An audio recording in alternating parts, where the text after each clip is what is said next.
Wala na kayong magagawa para pigilan ang aking bagong alaga. Kung di nyo siya lalabanan, papatayin na kayong lahat. Salita ng ruha na umalingaw-ngaw sa paligid. Mga kabagis, umpisan ang pagganahin ang ating mga imahinasyon sa paki ng subscribe button. Salamat. Nasaan ka? Nasaan ka, demonyo ka? Bakit kailangan mo pa itong gawin sa aking asawa? Harapin mo ako! Magpakita ka, duwag! Sigaw ni Raymond. Hindi karuwagan ang paggamit ng utak sa laban. Tugon ng tinig sa paligid sa kanya. Maya-maya pa, bigla na lang tumilapon si Raymond nang tadyakan siya ng malakas ni Dara. Kasunod ng paglundag nito upang ibabawan si Raymond na nakahilata sa lupa habang iniinda ang pinsala mula sa atake ni Dara. Paglapag ni Dara sa tapat ni Raymond, agad siya nitong tinapakan sa dibdib habang sinisigawan sa pagmumuka habang marahan na inilalapat sa kanyang leeg ang karambit. Ngunit bigla na lang tumalsik nun si Dara nang sapakin ito ni Amores na mayroong basbas ng mutya ng Nara. Napagulong nun si Dara sa lupa, ngunit kaagaran ding bumangon kasabay ng malakas na angil habang nakatitig kay Amores. Sa pagtayo ni Dara, agad itong bumelo sa pag-atake sa magtiyong Amores at Raymond. Inalalayan noon ni Amores na makatayo si Raymond. Nang mapansin nila ang mabilisang pagsugod ni Dara, wala nang pagkakataong makaiwas nun si Amores. Kaya agad na tinabig ni Raymond ang kanyang tiyo upang siya na lang ang sumalo ng atake ng kanyang asawa, kasabay noon ng paghawak niya ng katana at agad na itinutok kay Dara, kasabay ng kanyang pagpikit habang bumubulong sa isip ng, "Mahal, patawad. Hanggang dito na lang ako. Di kita kayang ipagtanggol. Masyadong malakas ang ating kalaban." Wika ni Raymond sa kanyang sarili. Sabay bitaw niya sa kanyang katana at hinayaang saksakin siya ni Dara. "Pamangkin, lumayo ka sa kanila!" Tinig ni Amores na kanyang narinig. Sa kanya namang pagtataka kung bakit yun nasabi ni Amores. At dahil na rin sa ilang segundo na ang lumipas na walang tumatama sa kanyang atake, iminulat niya ang kanyang mga mata. At ganun na lamang ang gulat niya nang masilayan niya ang isang maladyablong nilalang sa kanyang harapan habang hawak ang braso ni Dara. "Itay?" Salita ni Raymond nang makita niya ang ama ni Dara na si Cedric. Matapos yung masabi ni Raymond, inangilan ni Zed ang kanyang anak na si Dara, kasabay ng pagdarag nito sa lupa, kasunod ng pagtuon nito ng nagbabagang mga kamay niya sa dibdib ni Dara.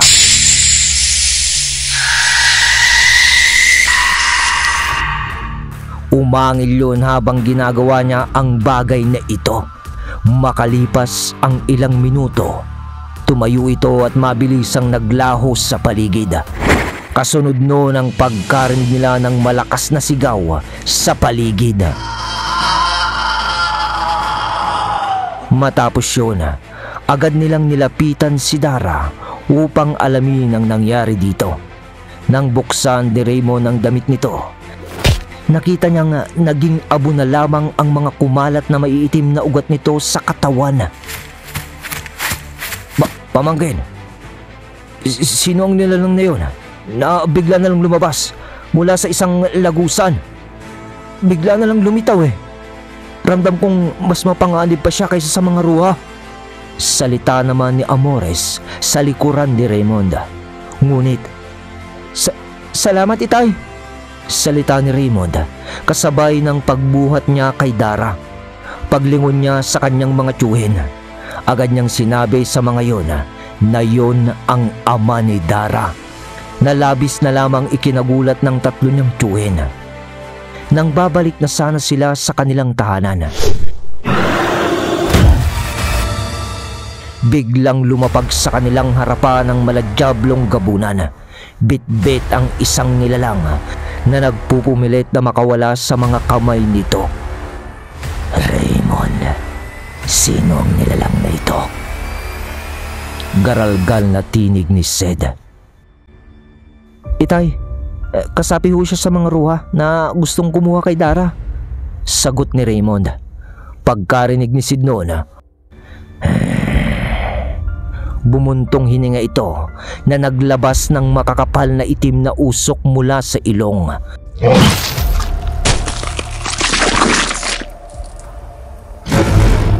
Kasunod ng pagkagat nito ng nilalang na kanyang hawak-hawak, sabay sabi ng tampalasan. Salita nito kasabay ng pagpapalabas nito ng apoy mula sa nagbabagang brasong kamay niya. Wala kang karapatan para kunin ang aking anak. Dagdag pa nito sabay dakma nito sa mukha ng ruha.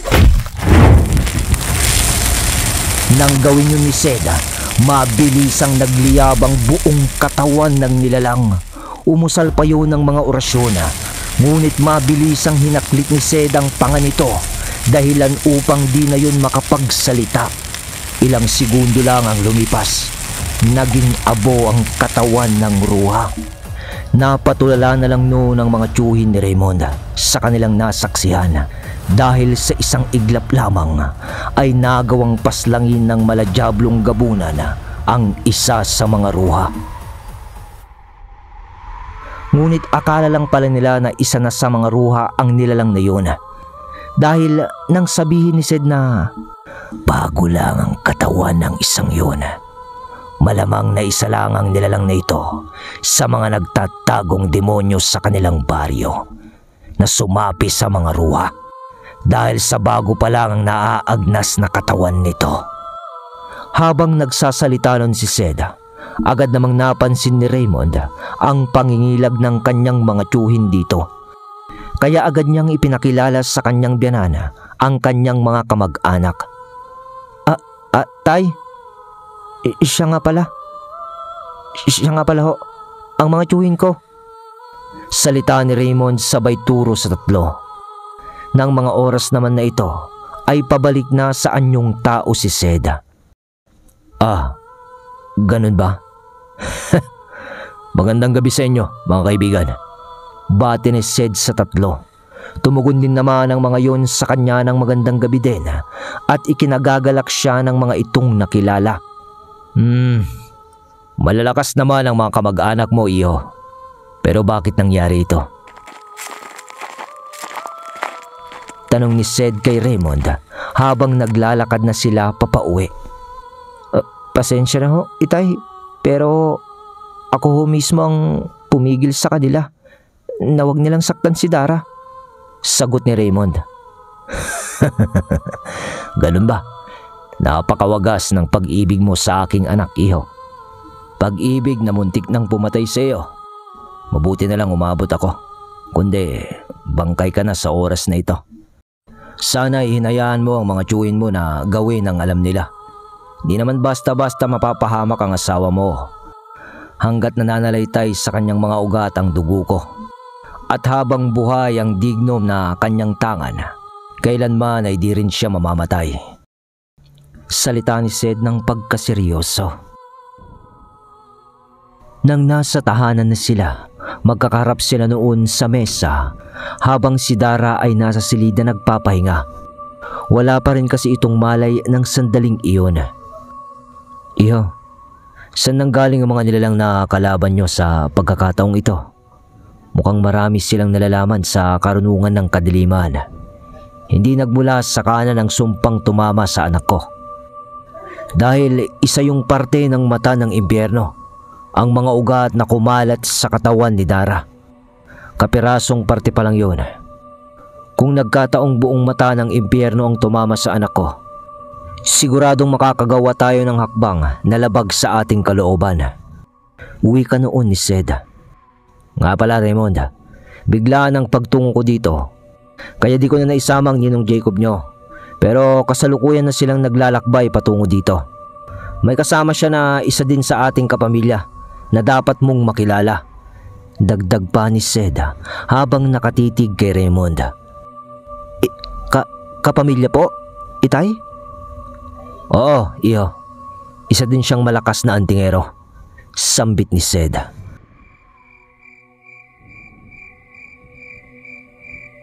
Matapos ang gabing yun, kinaumagahan,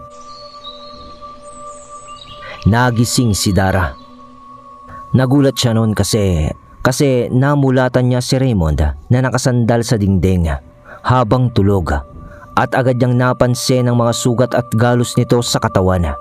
Kaya naman agad niya itong ginising at tinanong kung bakit napakaraming tong sugat sa katawan. Eto ba mahal? Salita ni Raymond na di niya naituloy. Sumilip kasi sa silid nila ang ama ni Dara, na siya namang labis na ikinagulat at ikinatuwa ni Dara. Itay? Masayang bati ni Dara kay Sed, sabay lapit niya dito para yumakap. Bakit ko kayo nandito? Ano ho ba talagang nangyari? Wala ka bang naaalala anak? Tanong ni Sed. May nakalabang kayong nilalang na gustong kunin o kontrolin lahat ng abilidad mo. Pati na rin ang kapangyarihan ng Dignum ay nais nilang makuha sa'yo. Dagdag pa nito. Ganun ba itay? Kung ganun ho ba? Wika ni Dara sabay titig kay Raymond. Oo anak, nawala ka sa iyong sarili at sinubukan kang iligtas ng asawa mo. Pagtutuloy ni Sed sa wika ni Dara. Nang marinig yun ni Dara, mabilis na bumalong ang luha sa kanyang mga mata at kaagad na lumapit kay Raymond para yakapin ito at humingi ng tawad. Wala kang dapat ihingi ng tawad, mahal. Masaya kung ligtas ka. Mahinahong tugon naman dito ni Raymond na may kasamang ngiti habang hinahaplos ang mukha ni Dara. Di natin kagustuhan ang nangyari at walang ibang may kasalanan noon kundi ang mga nilalang na nais gumambala sa atin. Kaya wala kang kasalanan, mahal. Higit na mas masakit pa kaysa sa mga sugat na ito kung mawawala ka sa buhay ko, Dara. Dagdag pa ni Raymond dahil doon ay mahigpit siyang niyakap ni Dara. Sa paglipas ng mga araw, halos puro paghahanda ang ginawa nun ng mga tiyuhin ni Raymond. Minarkahan na ng mga ito ang bawat puno sa paligid na siyang magbibigay sa kanila ng hudyat na malapit na ang mga kalaban. Inaasahan na din kasi nila na marami na ang kasapi ng pangkat ng mga ruha. Kaya naman, walang araw at gabi na hindi sila naghahanda. Kapag gabi, si Sidno nang nagbabantay sa buong paligid. Nasa itas ito lagi ng isang malaking puno habang dun nagpapahinga. Ngunit bukas lahat ng kanyang pandama upang agad niyang malaman kung may mga kalaban. Nang isang matiwasay na gabi, napakaganda ng liwanag ng buwan. Habang nasa itaas ng puno si Sed, agad siya nung napabangon at agad na ikinubli ang kanyang kinaroroonan gamit ang sabulag ng kaliwa. Nang may naramdaman siyang mga nilalang na pumasok sa loob ng baryo na sakop ng kanyang mga pandama, agad niyang sinipat ang tahanan ni Dara. Wala naman dung kakaiba, pero buhat sa kanyang pwesto sa dulo ng isang mataas na puno mula sa baryo, nakatanaw siya ng mga nakatalukbong na mga nilalang. Meron ding isang lalaking hubad. May nakabaro rin na napakadungis ng itsura. At meron din itong nagniningas na dilaw na mga mata. Maya-maya pa, napansin niya na rin ang paglabas ni Dara at Raymond. Pati na rin ang mga tiyuhin nito sa tahanan na waring nakakaramdam din ng panganib sa paligid. Sa sitwasyon naman ni Dara, nanditong muli ang mga ruha. At mas maliwanag ang nalilika ng ilaw ng dignum. Ibig sabihin lang, may mas malakas tayong makakalaban. Wika ni Dara. Huwag kang mag-alala, mahal. Proprotektahan kita habang magkasama tayong lumalaban. Tugon naman ni Raymond. Pero makaraan lang ang ilang minuto. Nagpakita na sa harapan nila ang mga nilalang na nasa 9 na katao. Nang magtanggal ng talukbong ang isa sa mga ito, agad nila itong nakilala. Goryong tubig? Goryong tubig. Salita nila sa kanilang mga isipan. Nang mga oras na yun, nasa halili na ni Dara ang mga kurkur at unlauna, pati na rin ang hamong at ang daghamon. Ngunit agad na ikinagulat nilang lahat nang mabilisang magpalit ng anyo ang lalaking nakabaro dahil tumambad sa kanila ang isang mabangis na kaanyuan ng isang gabunan na mayroong maliliit na sungay.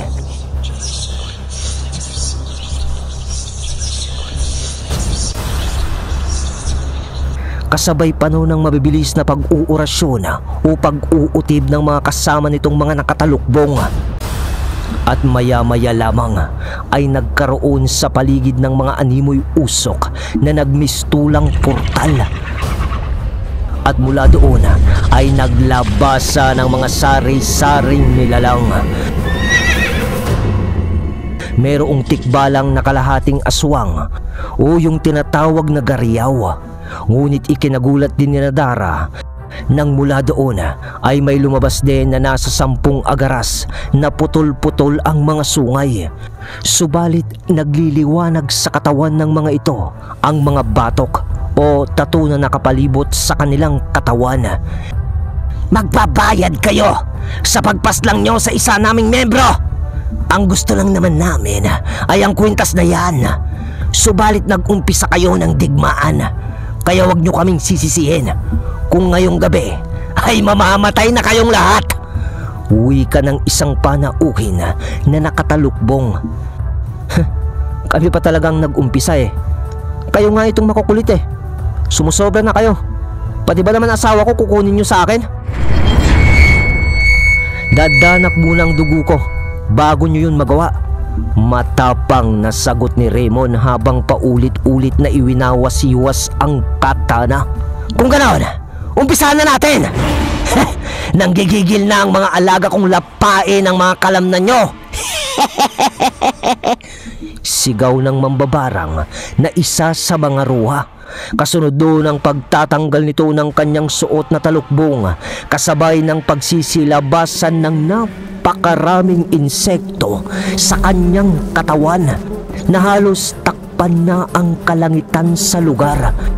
Kaya naman agad na umusal ng mga pangkitil sa kaliwang karnungan ang kanyang mga tiyuhen na agad na isinabog nila sa paligid. Maya-maya, nasipat na rin nila ang pagsugod ng gabunang may maliit na sungay sa noo. Subalit agad yung tumilapon ng bigla na lang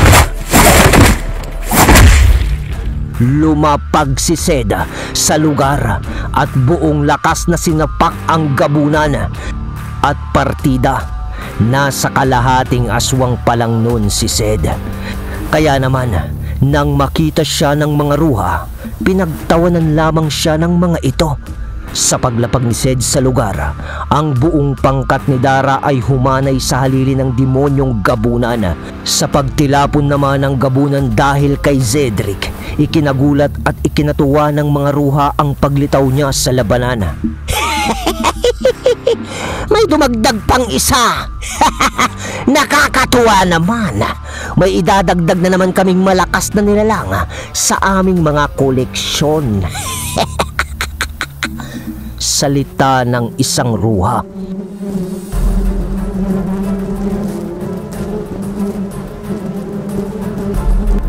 Ang mga insekto naman noon ng mambabarang ay nakakalat lang sa paligid.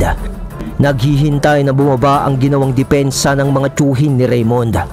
At dahil sa pangyayaring masaksihan ng mga ruha, ang mga alaga na tinawag ng mga ito ay paisa-isang sumugod sa kanila. Mga garyaw, agaras, itim na engkanto, maligno, laman lupa at sari-sari pang mga elemento. Pero pagputok ng baril, pagkasa, tapos putok ulit ng baril.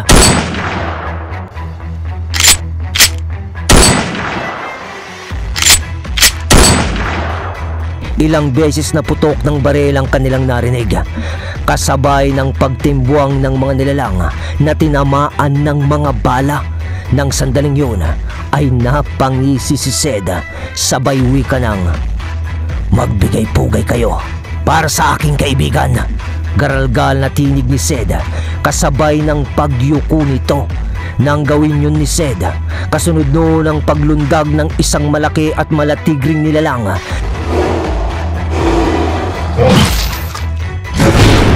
na may malakidlat na mga balahibo na kaagarang sinakmal ang isa sa nilalang na agad na nahati sa dalawa. Mukhang tama lang ang dating namin, pare. Di pa nag-uumpisa ang laban. Salita ng tinig. Paglingon ni Dara, napangiti siya nang masilayan niya ang kanyang ninong Jacob. Pero, Manong Glenn? Patanong na wika ni Dara. Alright, yun mga kabagis ko, ang galing neto. Kumusta na kayo? Narinig nyo yung muling pangalan, si Glenn. Chill lang. Pasensya na kayo, madalang tayong makapag-upload ngayon dito sa main channel. Aaminin ko na sa inyo mga kabagis ko. Itong January kasi, mga kabagis, may isang channel pa ako na binibuild online. Dito rin sa YouTube. English channel siya na AI produce. Motivational, stoic channel siya. Or stoicism. Actually, 3 na yung channel na binibuild ko. Pero sa stoic muna tayo. Makikiusap sana ako sa inyo para mapadali lang yung 1,000 subscriber niya. Mag-subscribe po kayo doon. Ilalagay ko yung link sa baba, sa comment section, or sa description. Ayun, kahit di na kayo manood doon, nasa sa inyo na. Basta, mag-subscribe lang kayo. Pauna ko na ang pasasalamat sa inyo mga kabagis ko ha. Maya nyo, babawi rin ako sa inyo sa pag-upload mga kabagis ng kwento dito sa channel natin, dito sa Spark Laureta. Di ko lang talaga mapagsabay-sabay ang editing ng lahat. So, ayun, alam nyo naman, one-man team tayo. Salamat sa suportang tunay.